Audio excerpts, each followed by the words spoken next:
Welcome to another episode of At Home with Patrick Ahearn.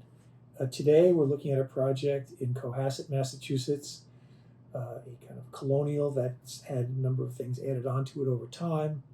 But the questions that Kat from Cohasset asked me to look at is, what could we do with the front porch?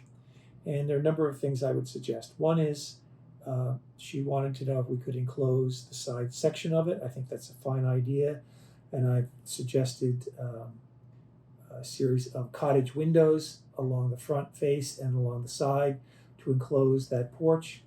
To also change the balustrades, which are very Victorian-like, to very simple square balustrades along the porch, and to add a lattice screen underneath the porch, but trim it in flat stock and a little crown molding that would help define the skirt in a more architectural way. The other thing that she wanted to know about was the shutters. We could add shutters on the dormers that are on the third floor, which I think would help the solid to void relationship. I'd also suggest painting the chimneys white with a black top. And that was also wanting to know what I thought about the idea of a circular driveway arriving at the front of the house. I think that's a good idea, rather than having this parking area off to the side and then a long walkway to the house. I think having the circular drive will really enhance the driving sequence and arrival sequence to the house.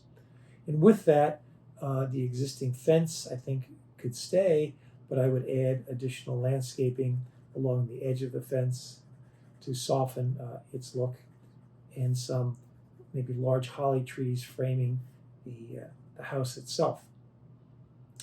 The other thing that she wanted to know my thoughts on were, what if we painted the windows black? I'm not a big fan of that, particularly on a house of this type. I think it's a trend that's basically from HGTV land that I don't think really reflects the architectural significance and history of this particular house. So I would not suggest that. I would like to keep the windows white, and that if there were any funds available beyond these simple ideas, I would love to see a wood roof on the house. So Kat, thank you so much for your submission to At Home with Patrick Ahearn. I wish everybody a great holiday season and Merry Christmas.